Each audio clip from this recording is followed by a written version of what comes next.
Who in the room has been involved in a web development project? Lots of hands going up. Who in the room has been involved in a web development project using a creative agency or an advertising agency? Yep. And who in the room has been involved in a web development project where you've kind of relied on either a developer or you've gone down the DIY kind of, yeah? So all of the above. Okay, so roll back the clock maybe sort of 10, 12 years. And so I've been in agency land for quite a while, owned agencies and creative studios. And in my time working in and around web development projects, the agency style clients, a host of developers, and a host of technology platforms, we basically had an instance where our agency was growing in terms of headcount because we were having to basically cater for a bunch of different technologies, and we were having to hire developers, or we were having to contract in developers to cater to all of these different technologies. And, so it could be Magento and Shopify, and a new client would come in and their requirements meant that we were going to be building in, dare I say it, WordPress, or maybe Wix, or whatever, or maybe the client, depending on what the key account manager was on during lunch, they might kind of go and sell a bespoke custom from the ground up build and do a Laravel build. And so our agency became this kind of heaving mass of developers that were all, there was just so much activity, but we ended up with an amazing level of kind of tech fragmentation and bloat. Okay, so it's kind of like, welcome to the jungle. This is what our agency experienced in that time. So, story of a Cowtown agency with digital chops. These are all the things, all of the challenges that we, as a small digital agency in a kind of a metropolitan city in New Zealand, experienced. And one of the main points there was, Hamilton is not Silicon Valley, and developers aren't that thick on the ground, all right? Now, fast forward to today, and we've learned a few things, or at least I'd like to think that we've learned a few things, and that's not just true of Hamilton now. In the current market, devs are hard to get hold of, just full stop, right? And good devs don't particularly want to be working on the back end of yet another web build project, right? They've got better things, more interesting things that they'd rather spend their time doing. And so, you go through all these different scenarios. Who's driving the decision about what kind of technology are you going to be building in? And you end up with tech fragmentation.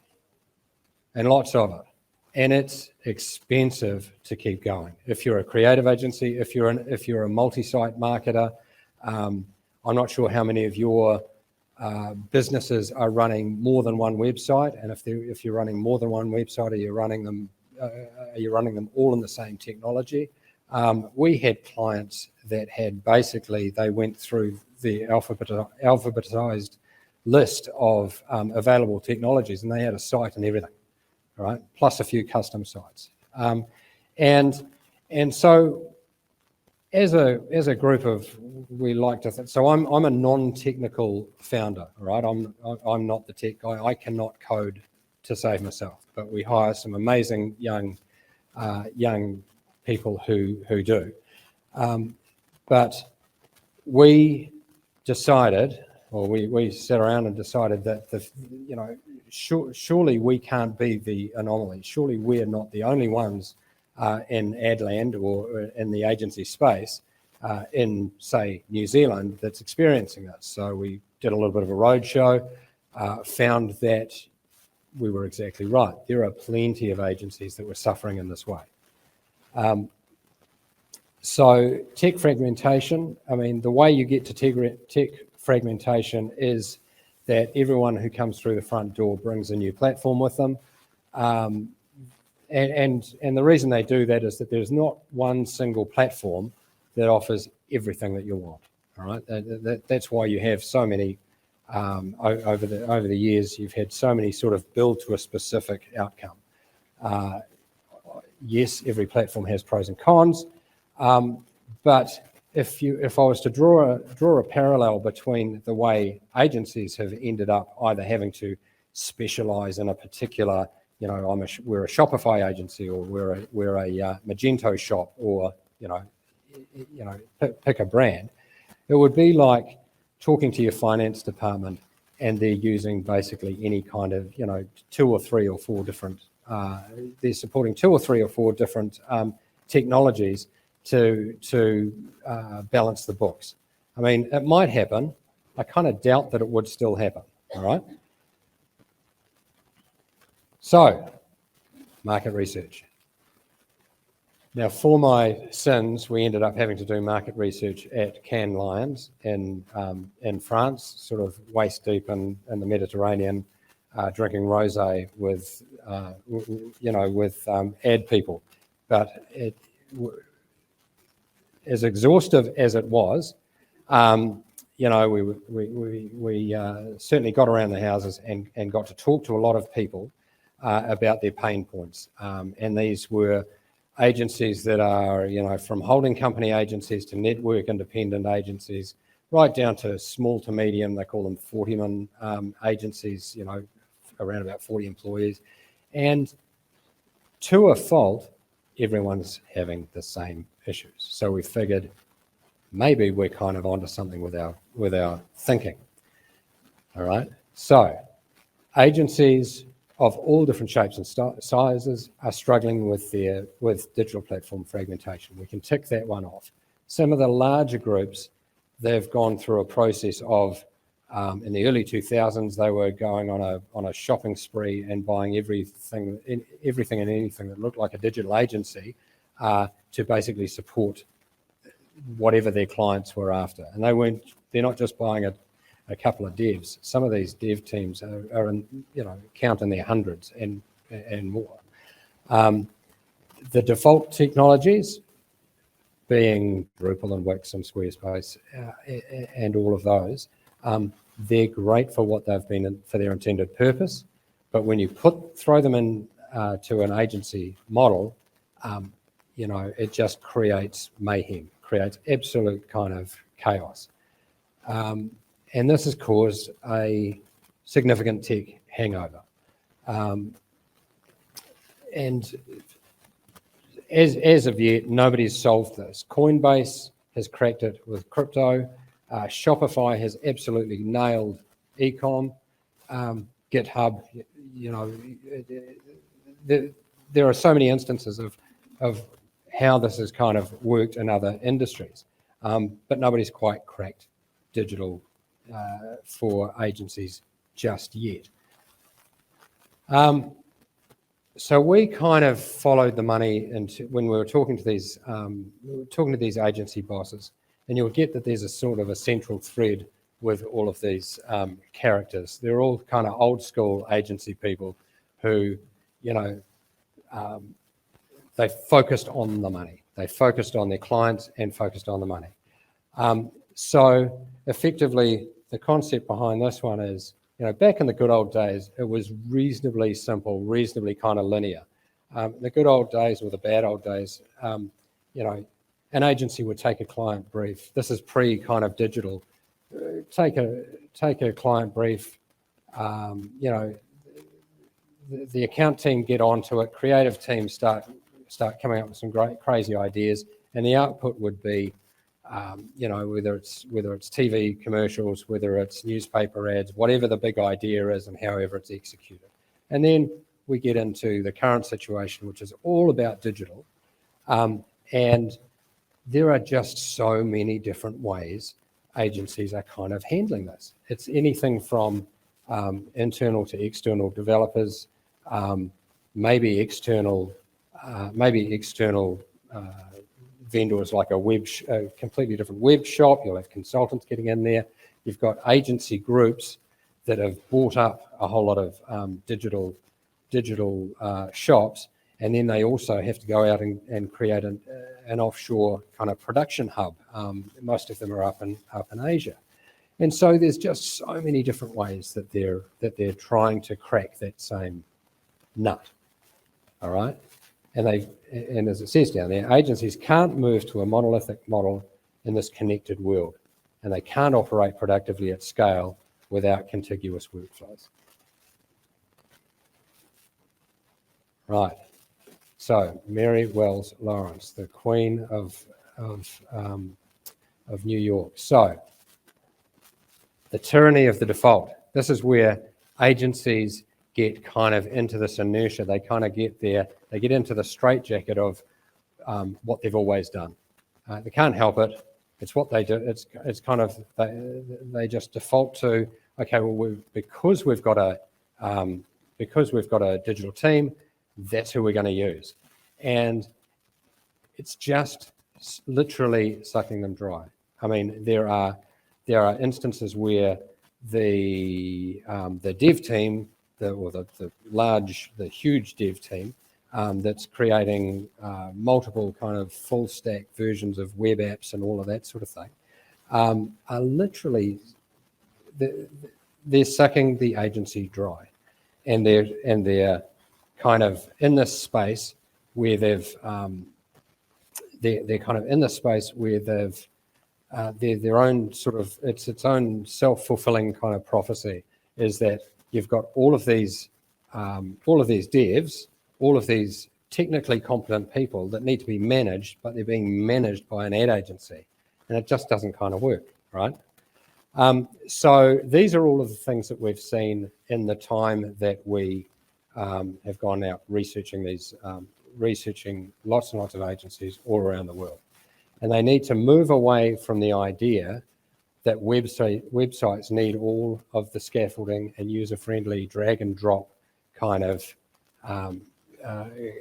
technologies, and kind of basically get into the mode of building over top of a platform. And that's kind of where we're headed. DIY is not enough. This is where I kind of touched on DIY solutions earlier, asking who's dealt with DIY solutions. And, you know, they're easy to build in there, and if all you want them to do is what they say on the box at the beginning, that's fine. But what happens? Your business evolves, and you need your solution to do a few extra things, and all of a sudden you start you start pushing up on the edges of what your technology can actually deliver.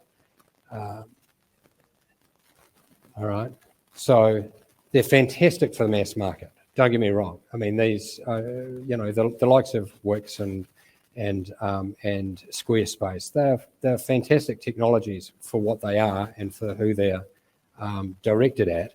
But you pop these into a studio environment or a multi-brand site environment, and you just find that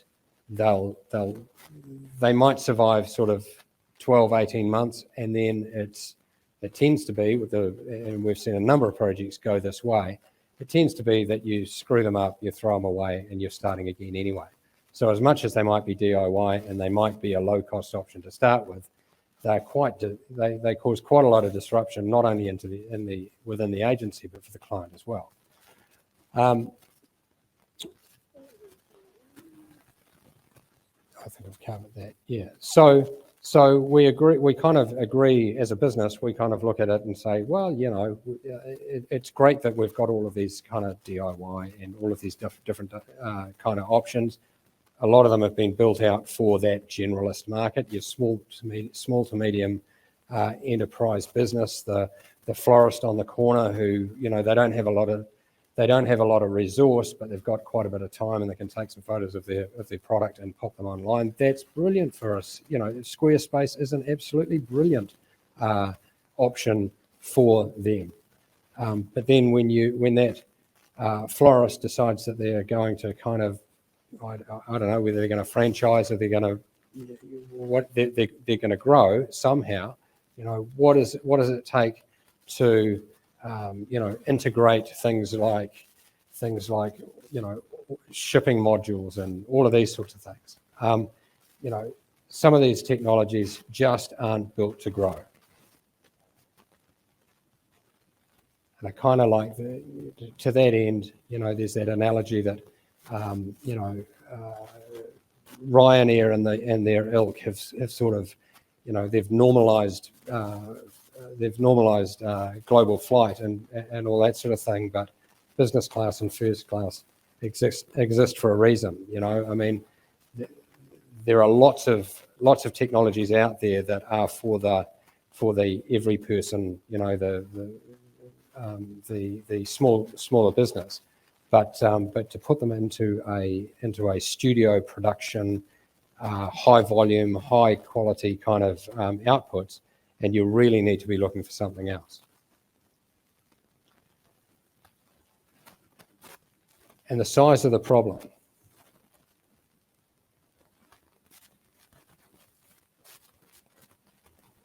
So by our estimations, we look at even at its simplest kind of metric, you have agencies all around North America, and they're just missing out on business.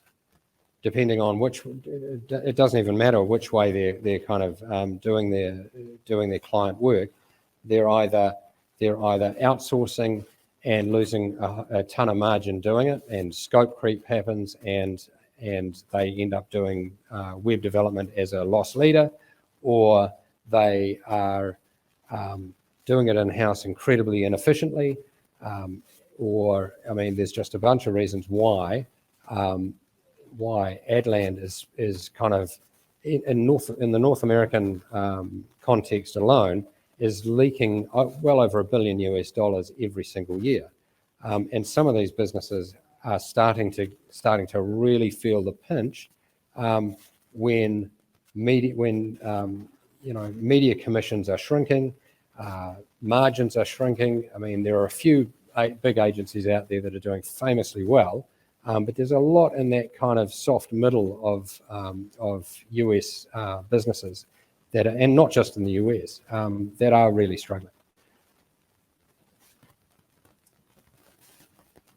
So ever wonder what you could make if there were no limits?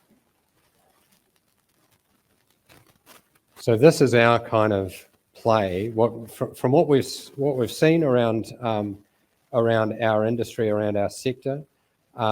We've seen that there's chaos in studios. We've seen that there's no kind of one universal platform that you can build absolutely anything in, that you can create whatever you like. You can literally start with a blank canvas. I mean, so many of these technologies are literally so prescribed, and it's like developing in a straitjacket. And so we've set about to rectify that with our Blutui platform. And so the concept for Blutui, for anyone who's looking at sort of multi-site, some kind of a multi-site technology, or you've got multiple organizations looking after your web properties, is that we've built a project management layer over top of a universal coding environment that's completely supported in the back end with infrastructure and hosting, and so essentially it doesn't matter if you're an ad agency or if you're a multi-site marketer. You can basically be creating whatever you need in your own environment, and bringing all of your all of your collaborators in to your environment, and the important bit is that you control that project and the next project and the next project, because unlike the fragmented tech reality that is still rampant in agencies all around, you know,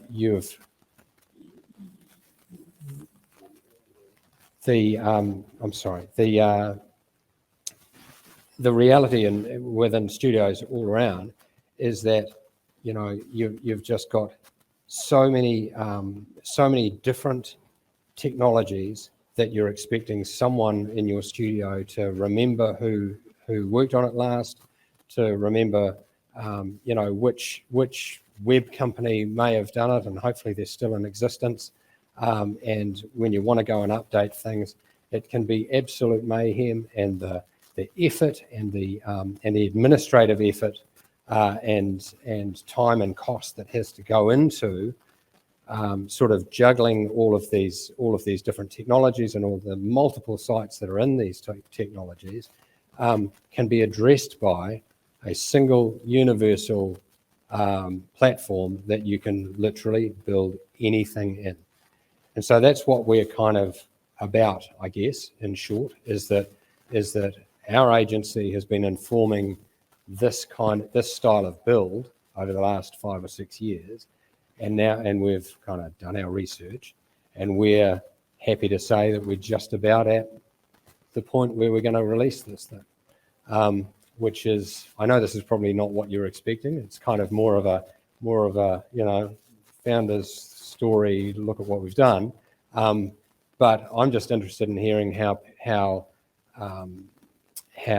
different people's experiences with web builds, how it's kind of happened, how well it's gone or otherwise, and what were the pitfalls.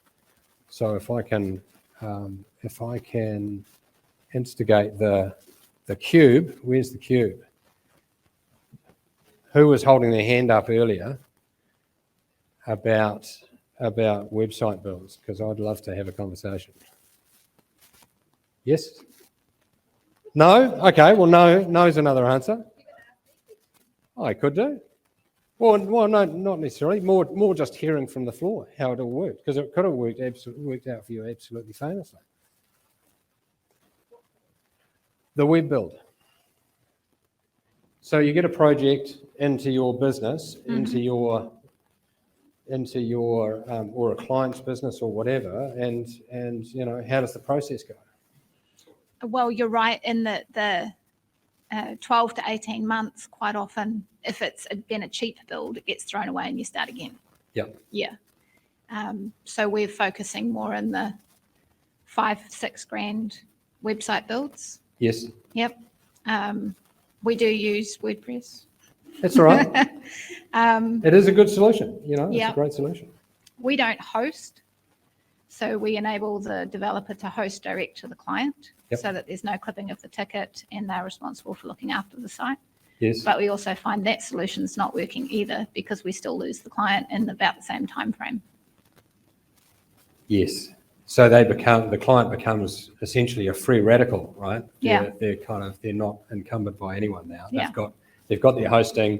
They because it's in WordPress, they know some WordPress developer, and they're off. They can just see you later, and they can take. That's another point actually. They can drift off with another creative service as well. You know, so your agency, because you have an agency, right? Yeah. So your agency is then exposing its client base to other.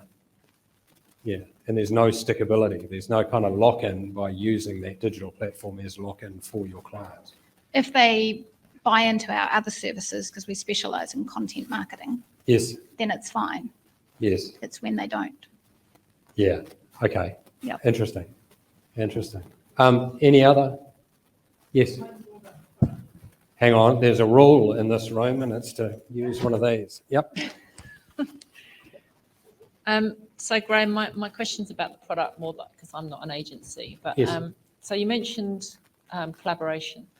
So is it kind of workflow management, team collaboration, task management? Is it like a Monday.com type No, thing it's on not. the front end? No. Okay. No, and we did that. We looked at that through our development, and we kind of said someone else has already cracked that nut, and not every agency is going to go with the same. Is going to use Monday and then try Monday for everything else they do, and then So what we've built is something that's can align to any workflow, but you can basically invite your team in, give them their granular permissions, and go that way. Right. So yeah. Okay. I think I understand. Thanks. So essentially, you can bring in your SEO people from wherever, from whatever market. They could be in the room next door, or they could be half a world away. Yeah. I was just going to say that was really refreshing to hear your guys' approach, because the reason we brought so much of our activity in-house was because it was a fragmented approach with the agencies we were using. Sometimes we were having conversations with people that didn't even understand what we were saying or wanting to do.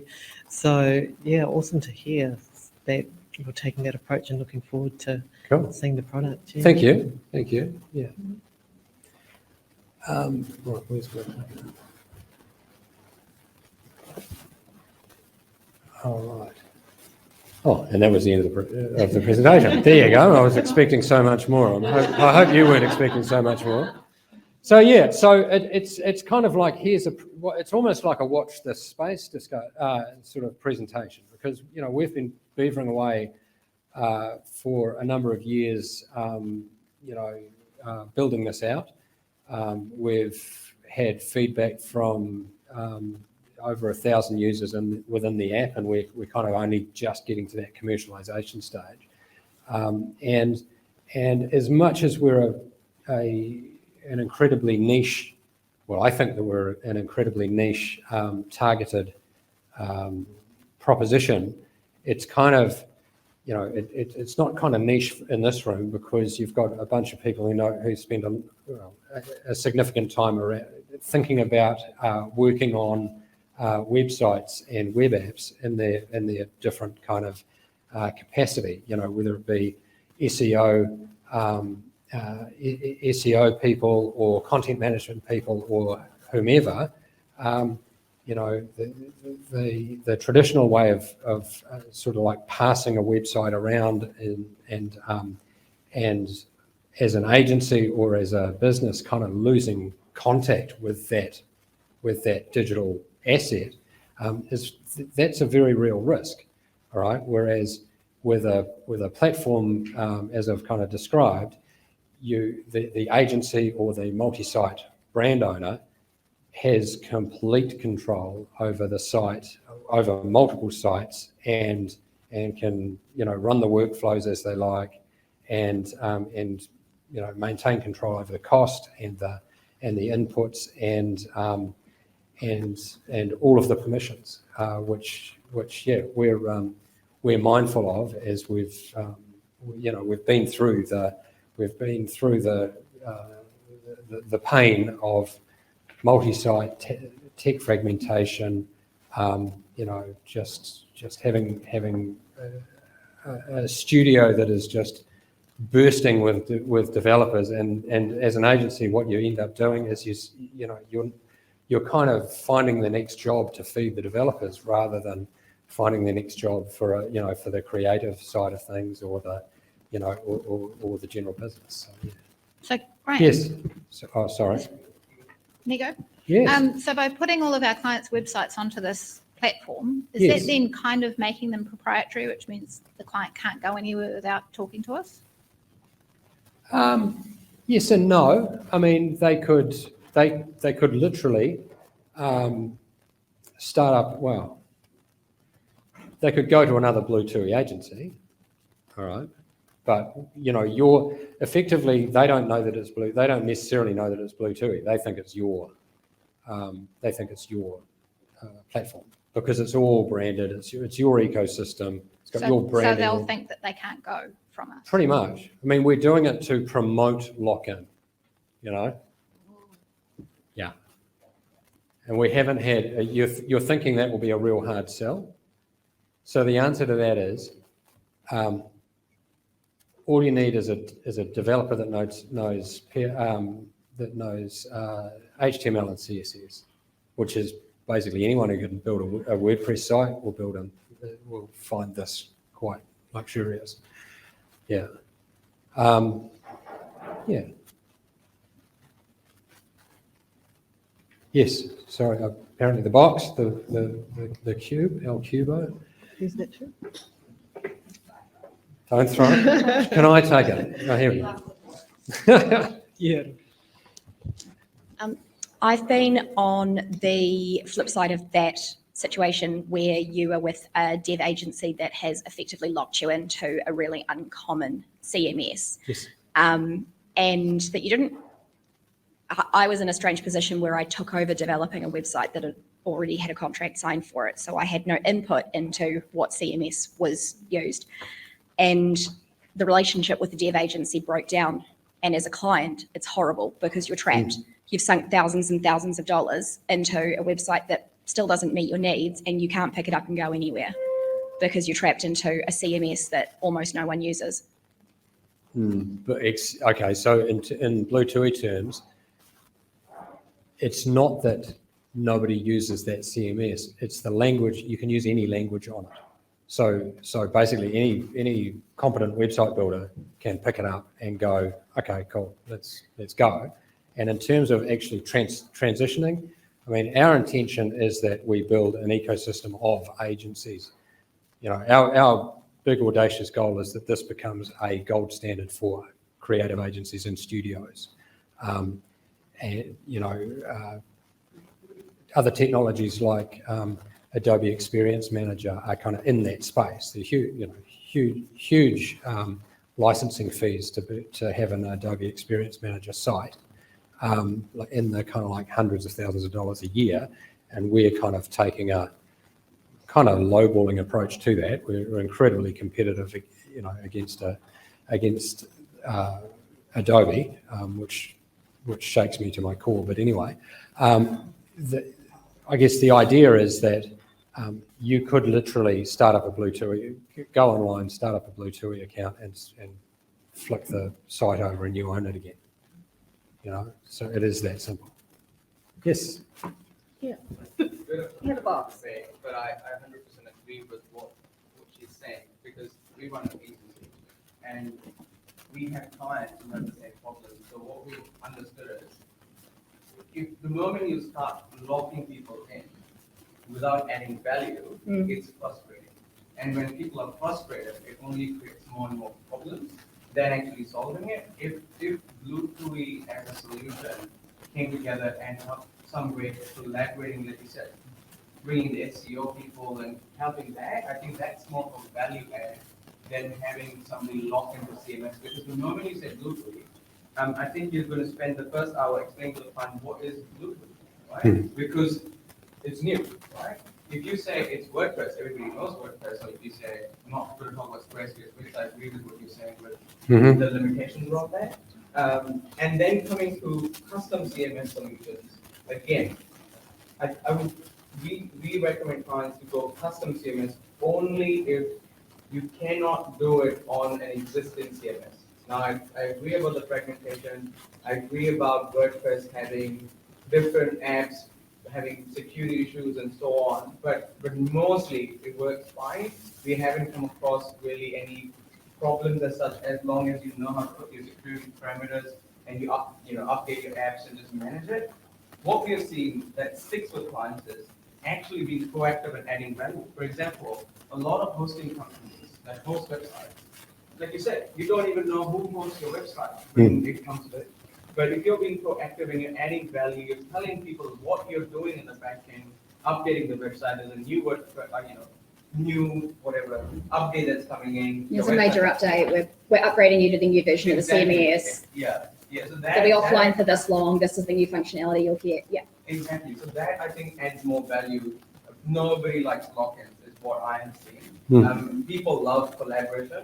And I think if it's geared towards collaborating, and if, say, for example, X company is working with a different SEO person versus a different website person, if they can see all of those impressions in one place, I think that's going to add more value. If you're going to sell it on the basis of, look, you're going to be locked in, and if you obviously don't tell that upfront, it's even more frustrating. You've got heaps of people. I'm working on 2 projects at the moment, moving from a custom-built CMS to WordPress. A lot of people might say, yeah, why would you do that? It's not us initiating the conversation. It's the customer saying, I cannot change stuff from the CMS. Developer's not available. He's on holiday. I'm waiting 2 days, 2 weeks for a link to be added to the website. So those are the real challenges I think business owners and marketing managers are facing, of saying, look, I don't want to be a developer, but hey, I want to be able to go into the website and make a few edits. You know? Why can't I do that? And those scenarios are real, and those customers are also very real. On the flip side, there are website clients who want the agency to do it, or they want the they want you to do the development, but they want to be able to add a few things they want to urgently.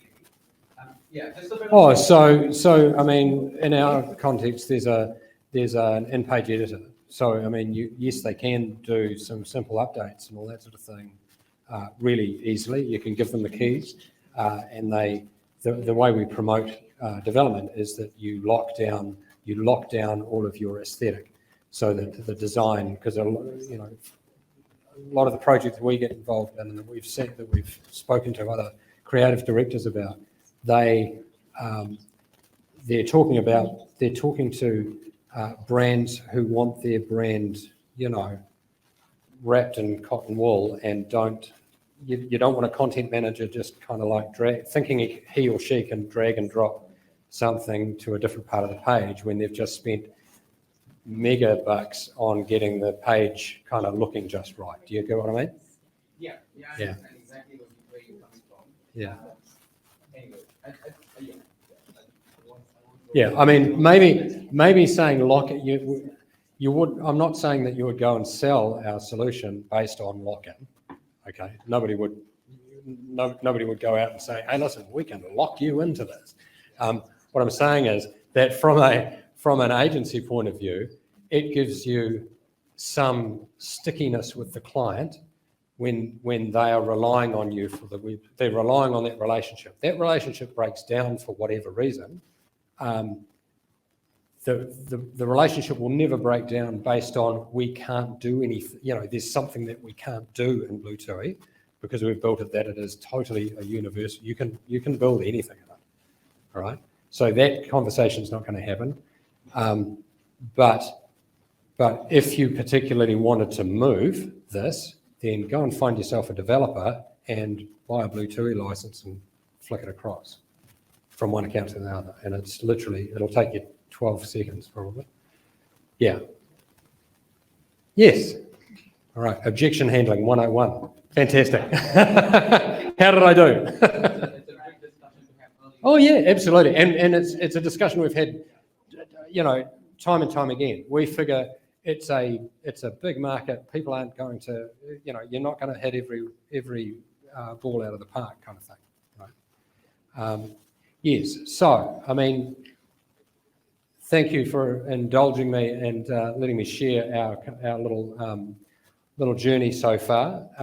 Interesting to hear how different people's projects have gone, and yeah, we're just getting ready to kind of tango with a few network agencies around the place, and I just thought I'd let you in on the secret, I suppose. Yeah.